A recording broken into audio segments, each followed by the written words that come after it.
혹시 여러분들이 이번 연휴 기간 동안에 가족들과 친지들을 만나면서 상대적으로 나보다 좀 출세도 하고 돈도 잘 벌고 나보다 좀 잘 나가는 사람이 가족 중에 있거나 주변에 있는 걸 보고 상대적으로 빈곤감 또는 열등감, 내가 지금 나이가 들어가는데 내가 이 모양으로 이렇게 살다가 가야 되나, 좀 더 나는 왜 더 출세하고 더 멋있게 살지 못했을까, 이런 자괴감을 혹시 들은 경험이 있는지는 모르겠습니다.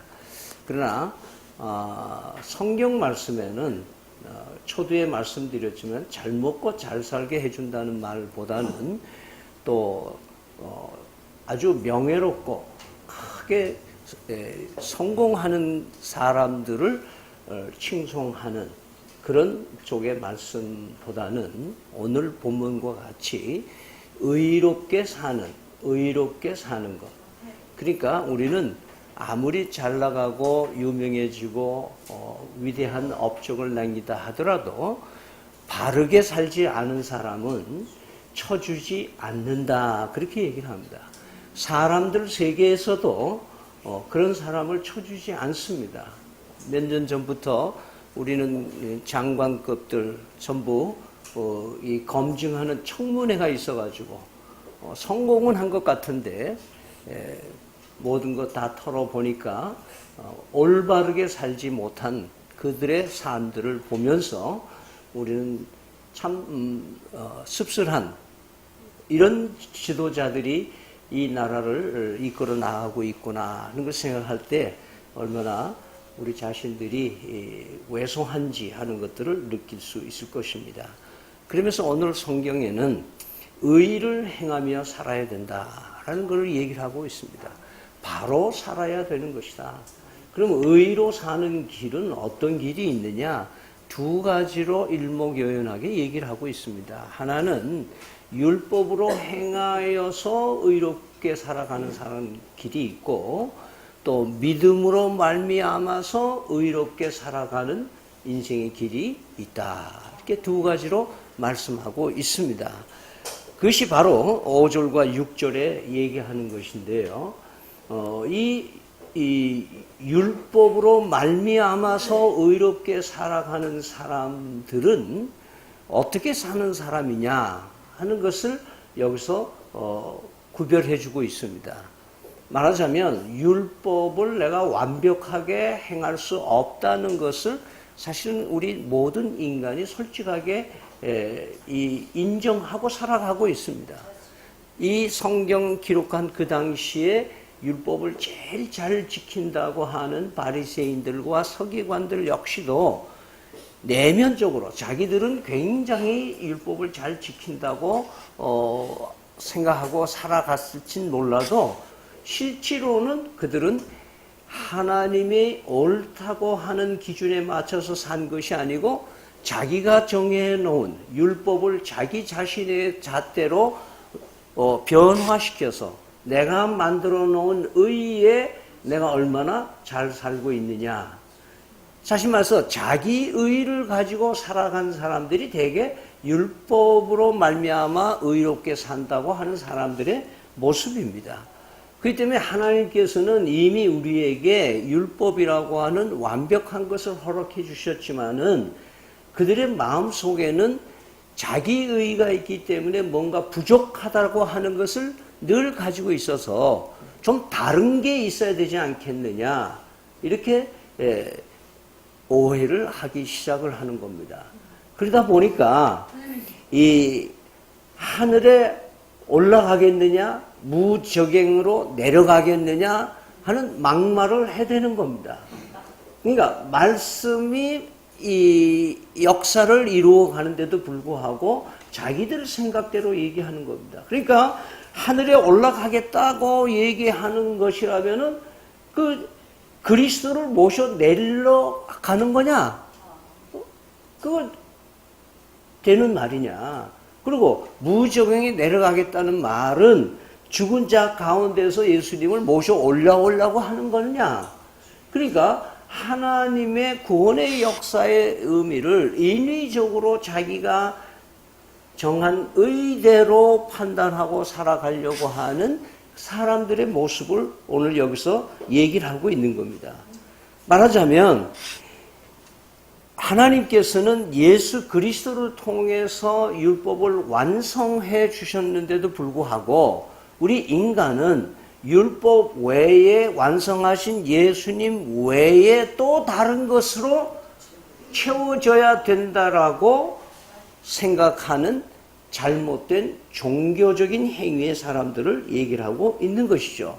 그래서 사람들은 예수 그리스도를 제끼고 하나님의 말씀인 성경을 제끼고 기적이나 놀라운 표적이나 그런 것을 구하는 인간들의 모습을 오늘 책망하고 있는 것입니다. 물론 지금 이 시대에도 뭐 다를 바가 없죠. 오늘날에도 많은 종교적인 교인들이 살아가는 방식은 뭐냐 하면은 늘 말씀하지만 골라 먹는 재미로 교회를 가는 겁니다.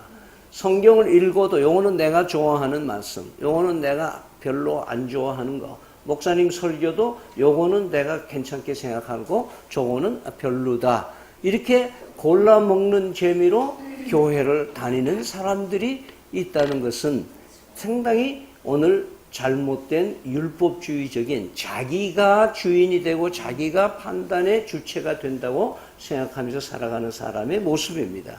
그러면서 이 교회 저 교회를 떠다니는 사람들, 이 집회 저 집회 떠다니는 사람들, 이 기도원 저 기도원으로 다니며 참 모습은 멋있죠. 연휴 기간 추석 때에 기도원에 올라가서 기도하러 갔다. 너무 좋아요. 너무 멋있어. 근데 왜 갈까요? 그것은 일상에서 하나님께서 충족시켜주지 못한다고 하는 또 다른 것들을 희구하는 자기의 자기 행복관과 자기의 필요한 것을 얻어내기 위한 인간의 부끄러운 모습들을 우리는 다른 면으로 보는 겁니다. 물론 그것이 제가 그들을 다 순수하게 기도원에 가는 사람들을 나쁘게 얘기하는 건 아니죠. 그러나 그 내면 속에는 또 다른 것을 찾는 거예요. 하나님의 말씀이 우리 현실 속에서 내 일상 속에서 역사하는 힘이 있는 거지. 또 다른 것들로 하늘로 올라가겠느냐, 무중에 내려가겠느냐, 내가 뭔가 하나님의 역사의 구원의 맥을 내가 잡아 흔들려고 하는 그 잘못된 것은 대단히 위험하다고 얘기를 하는 것입니다. 다시 말해서 본질을 떠나는 그런 부끄러운 우리 그리스도인의 삶이 되어서는 안 된다고 얘기를 하고 있고, 그런 의미에서 한국 교회는 굉장히 빨리 무너져 가고 있다라고 하는 것입니다. 서울에 요즘에 대형 교회에 뒤따라서 중형 교회들이, 남의 얘기해서 미안합니다만은 중형 교회들, 내가 들은 얘기가 있어서 그렇습니다. 굉장히 흥분하면서 나에게 그 말을 전하는 사람의 생각은 뭐냐 하면은 중형 교회들이 자꾸 빚을 내서 교회를 새로 짓는다는 거예요. 이 사회 추세가 전부 건물이 이 소득이 높아지면서 모든 것들이 다 현대화되고 새롭게 되고 다 이렇게 되기 때문에 옛날 건물들을 헐고 새로 자꾸 짓는 운동이 나오다 보니까 비본질적인 것에 주력을 하는 교회로 인해서 짓자는 사람과 짓지 말자는 사람과 항상 반반이 갈려져서 상당히 어려움을 겪고 있다라고 얘기를 하는 겁니다. 오늘 성경 말씀에는 이 율법으로 말미암아 의로운 삶을 살아가는 사람들의 길은 하나님의 이루어지는 구원의 길과는 전혀 다른 인간의 생각으로 가고 있는 것을 얘기를 하고 있습니다. 그런 의미에서 오늘 본문이 우리에게 주려고 하는 의도는 뭐냐 하면은 하나님의 말씀, 흔히 여기 오늘 본문에 믿음의 말씀 이렇게 얘기해요. 믿음의 말씀이면 족하다라고 얘기를 하는 겁니다. 요한복음 6장의 6절 거기 제법 긴 장인데요. 5천 명의 그 떡을 먹이시고 나서 예수님께서 하신 위대한 선포가 있습니다. 나는 하늘로서 내려온 산떡이다. 나를 먹는 자는 영원히 줄이지 않는다. 그리고 받아 먹어라. 이렇게 얘기를 해요. 이 말을 듣고 66절에 그때부터 그의 제자 중에 많은 사람이 떠나가고 다시 그와 함께 다니지 아니하더라. 왜냐하면 이 예수님 버젓이 살아 계신 분이 뭐예요? 내 살을 먹어라. 금방 떡을 먹여놓고는 그 이적의 현장에서 내 살을 먹어라. 그러니까 너무 어렵다. 이해가 안 된다. 납득이 안 간다. 비과학적이다. 금방 보리떡 5개 가지고 5천 명이 배불러 먹은 거는 그냥 먹은 거고 지금 이 살을 먹으라 하는 그 말에는 납득이 가지 않는 거예요. 그래서 많은 사람이 떠났다는 거예요. 그래서 거기 보면 12제자만 지금 남아있는 현장이에요. 거기서 예수님께서 그들에게 이렇게 얘기해요. 너희도 가려느냐? 그렇게 얘기합니다. 그때 베드로는 항상 베드로의 그 삶에서 그 멋있는 장면이 뭐냐면 베드로가 이런 얘기를 해요. 주여 영생의 말씀이 주께 있사오니 우리가 누구에게로 가오리까? 그랬어요. 말씀이 계시니까 영원의 말씀이 계시니까 요한은 1장 1절에서 요한복음 1장 1절에서 태초에 말씀이 계시니 말씀은 곧 하나님이다. 이렇게 얘기를 하면서 1장 14절에 말씀이 육신이 되어 우리 안에 거하니 하나님의 아들의 영광이라 이렇게 얘기를 함으로써 말씀이 그리스도이고 믿음의 말씀이 그리스도라는 것을 우리에게 얘기를 하는 것입니다. 따라서 율법으로 말미암아 의롭게 행하는 길은 결국 자멸하는 길이고 하나님이 디자인해 놓은 구원의 길과는 관계없이 종교인으로서 사는 길밖에 되지 않는다라고 얘기를 하고 있는 겁니다. 그러면서 오늘 두 번째 우리의 마음을 이끌어가는 대목은 믿음으로 말미암는 의라고 얘기해요. 믿음으로 말미암는 의롭게 살아가는 삶은 믿음의 말씀에 기준을 두고 있다라고 얘기를 하는 것입니다. 즉 다시 말하면 믿음의 말씀은 곧 예수 그리스도시고 이런 믿음의 말씀은 인간 예수님을 하나님으로 즉 그리스도로 믿는 믿음 그것을 증거해 주는 것이 믿음의 말씀이라고 얘기를 하고 있는 것입니다.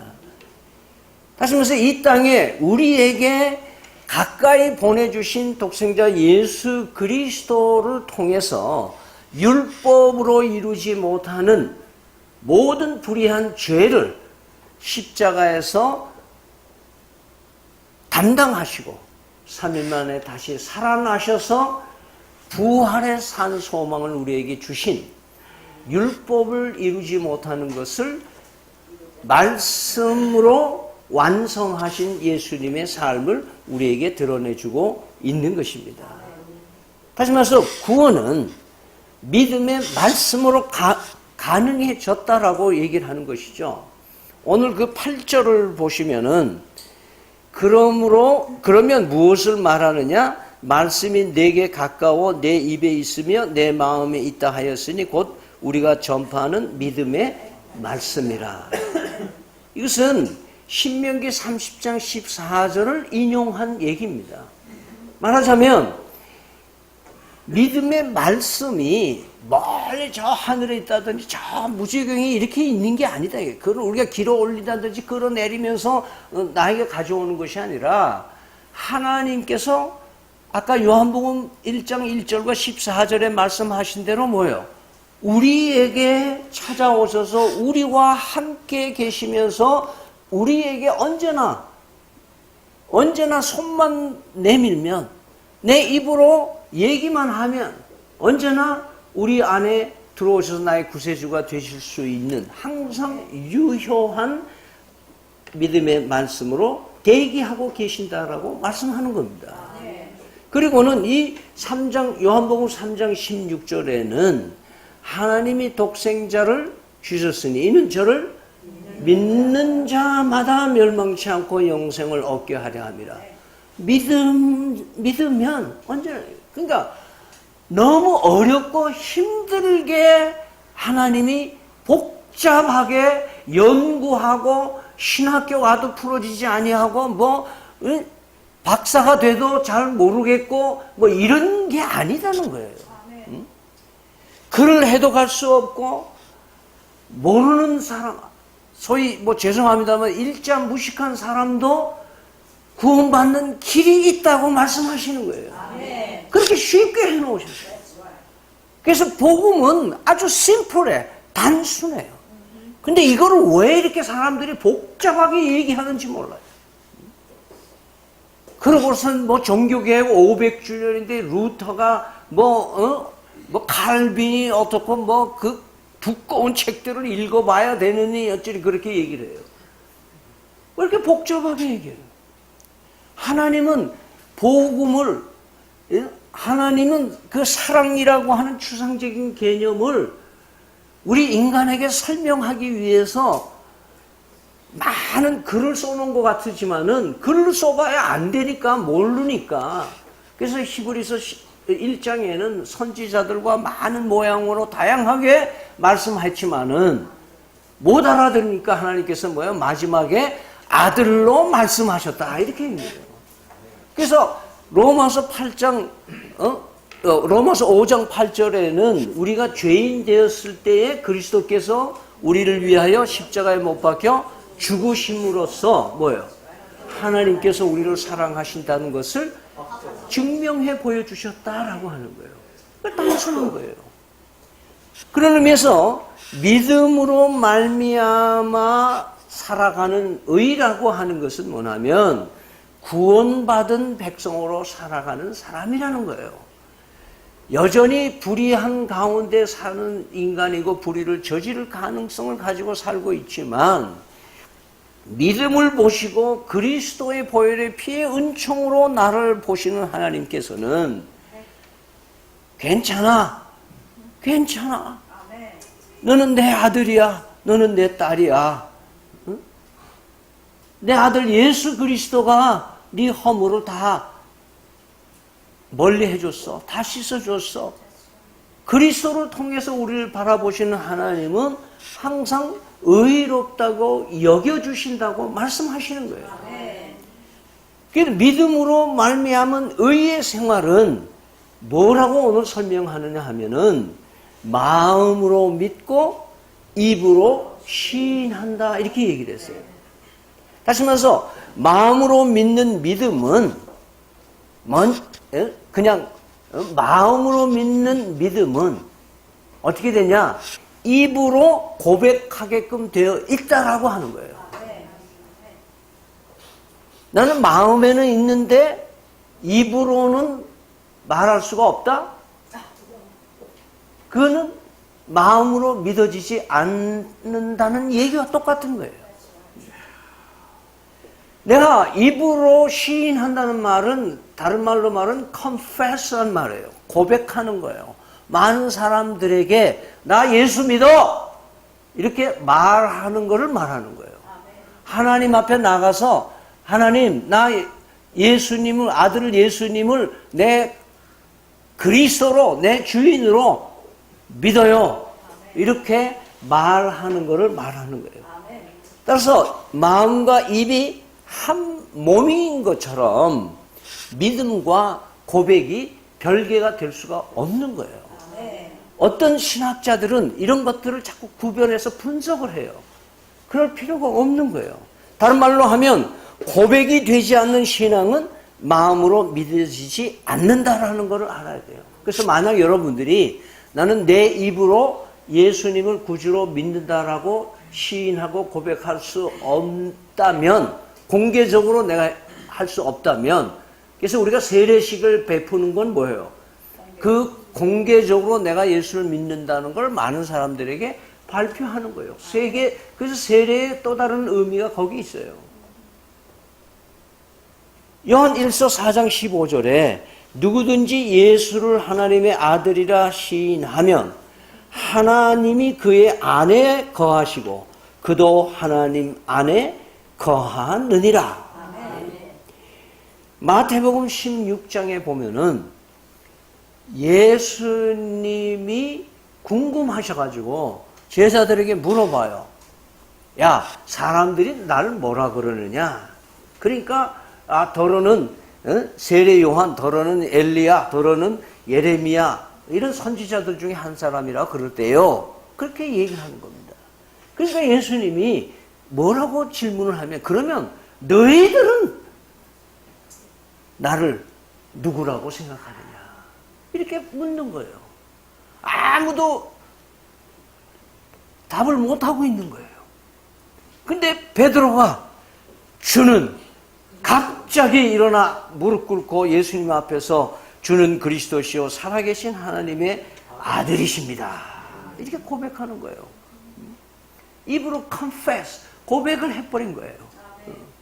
그러니까 예수님이 그 고백을 들으시고 무슨 말씀을 하시냐면 야, 그건 네가 생각해서 네가 짜낸 얘기가 네가 연구해낸 게 아니고 하나님께서 그런 마음을 너에게 주신 것이다.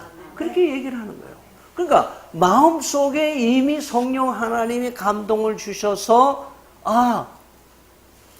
이 양반하고 내가 3년 동안 같이 먹고 자고 그냥 숨 쉬고 같이 배고파하고 같이 목말라하고 그렇게 살던 나하고 똑같은 육신을 가진 사람인데 어느 날 갑자기 너희들은 나를 누구냐 질문에 이 베드로가 뭐예요?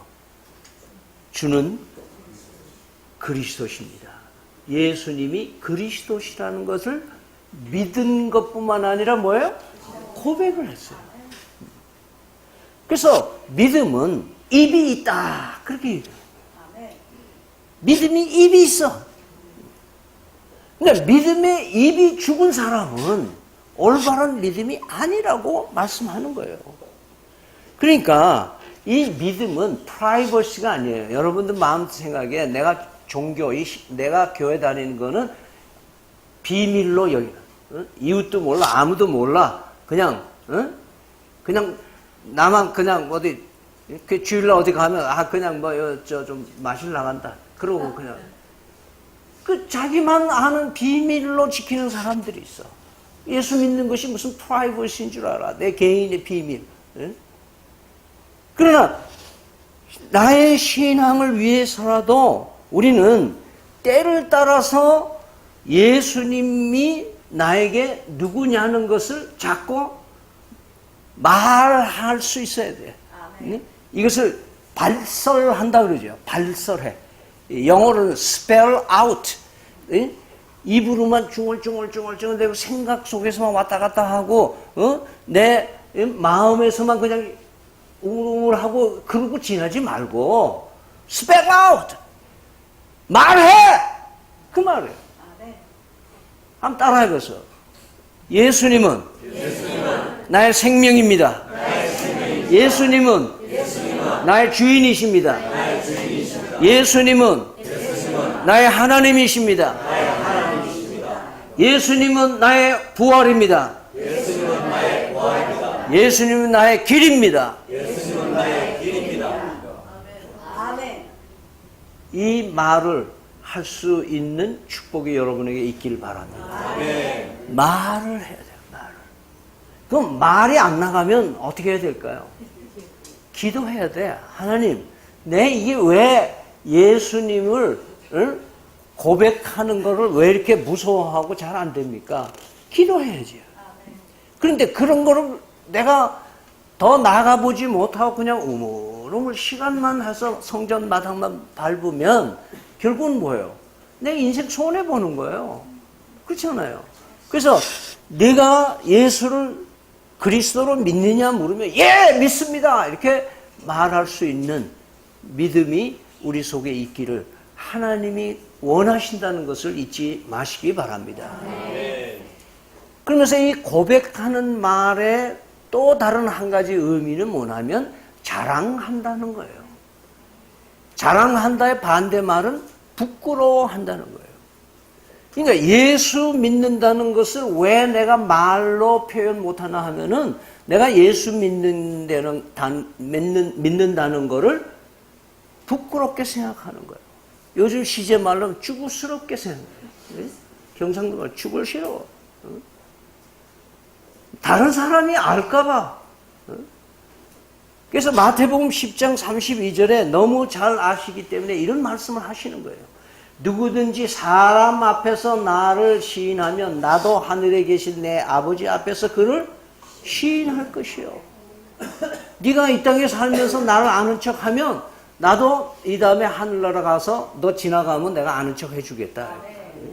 하나님이 나를 아는 척 해준다면 얼마나 놀라운 거예요, 여러분.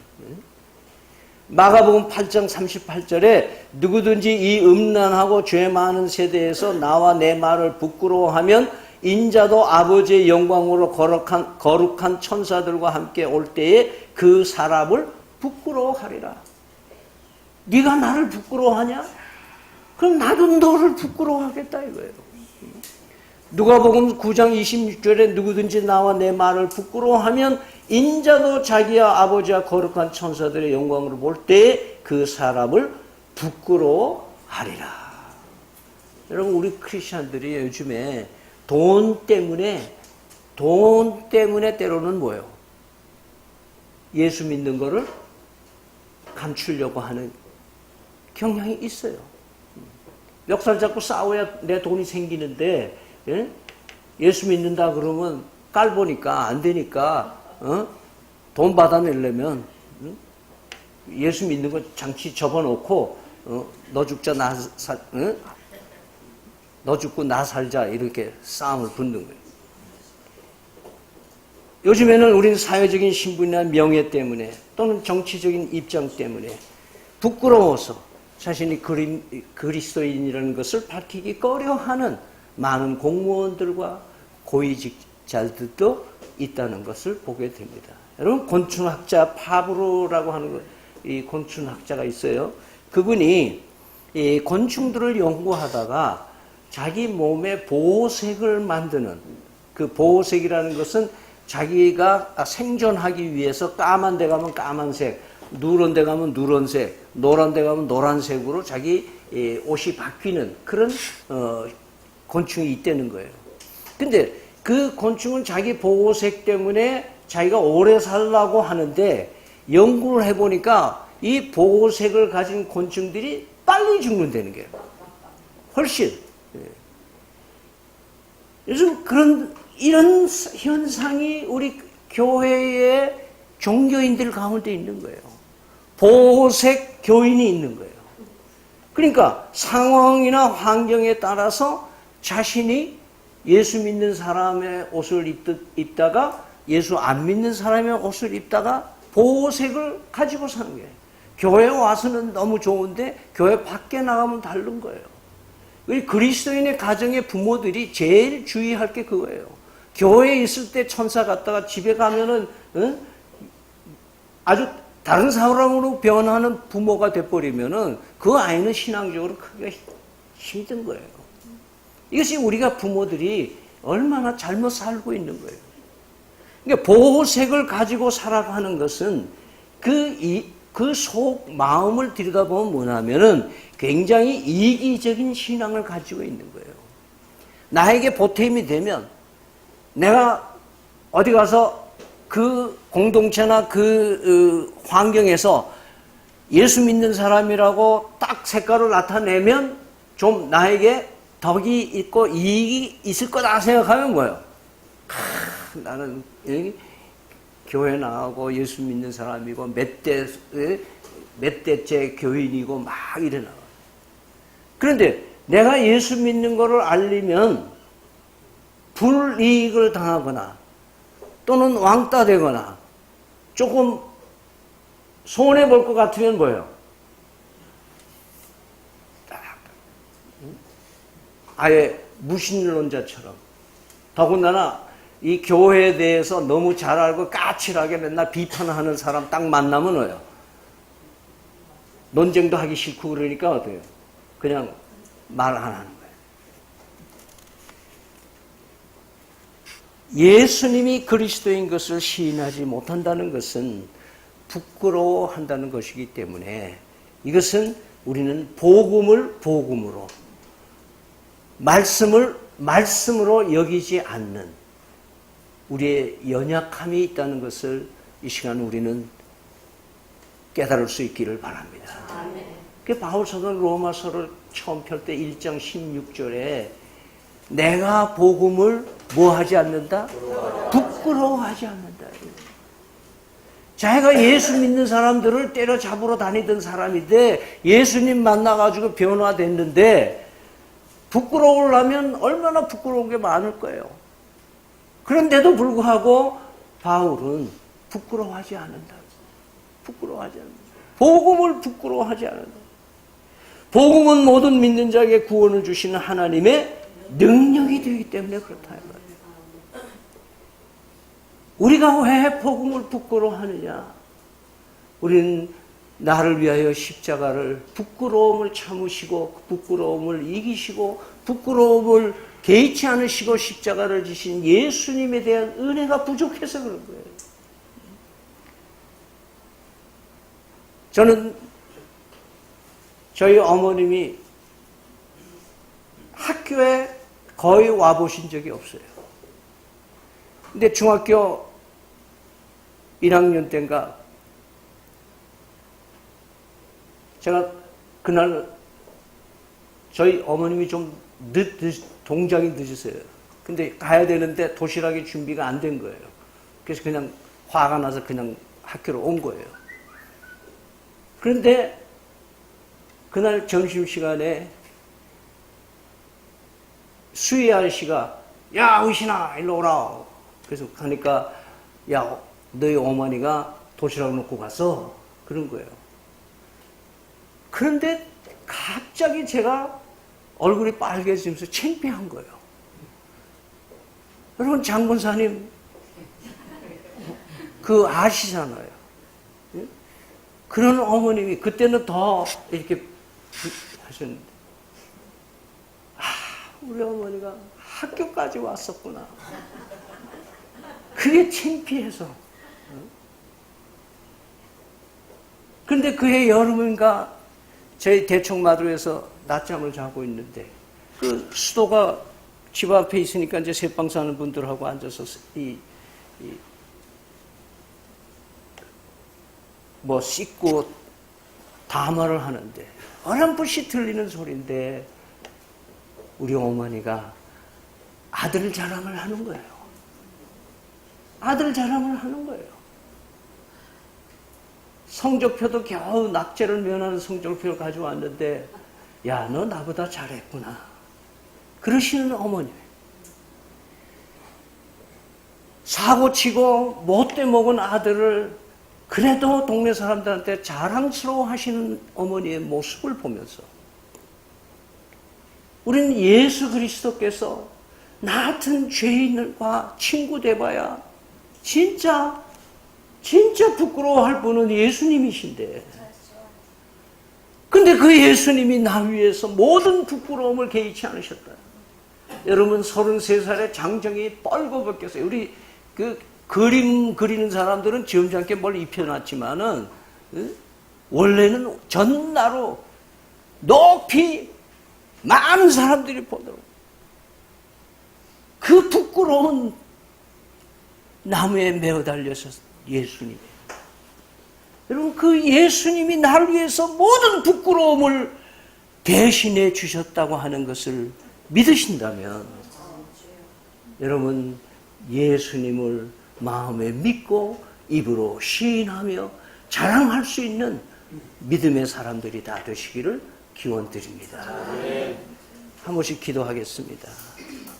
하나님 혹시 우리 다 같이 돌아보면서 예수님을 입으로 시인하지 못하고 부끄러워하며 여기저기 보색을 가지고 살았다면 이 시간 십자가 앞에 벗어 던질 수 있도록 회개하는 마음으로 다 같이 기도할 수 있기를 바랍니다.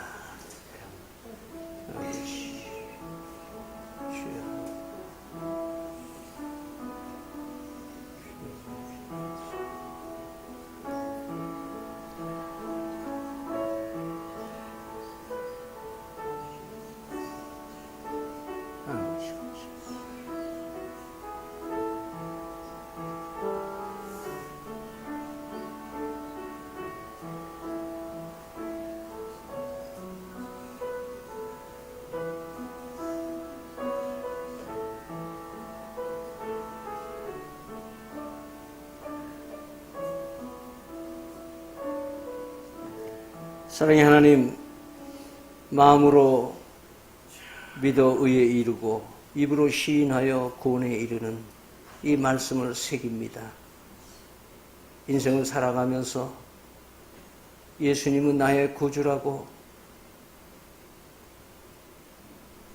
고백하는 입술이 되게 해주시고 다시는 부끄러워하며 보호색으로 숨는 일 없도록 주님의 보혈의 십자가가 날마다 우리의 삶 속에 넘쳐나게 하여 주시옵소서.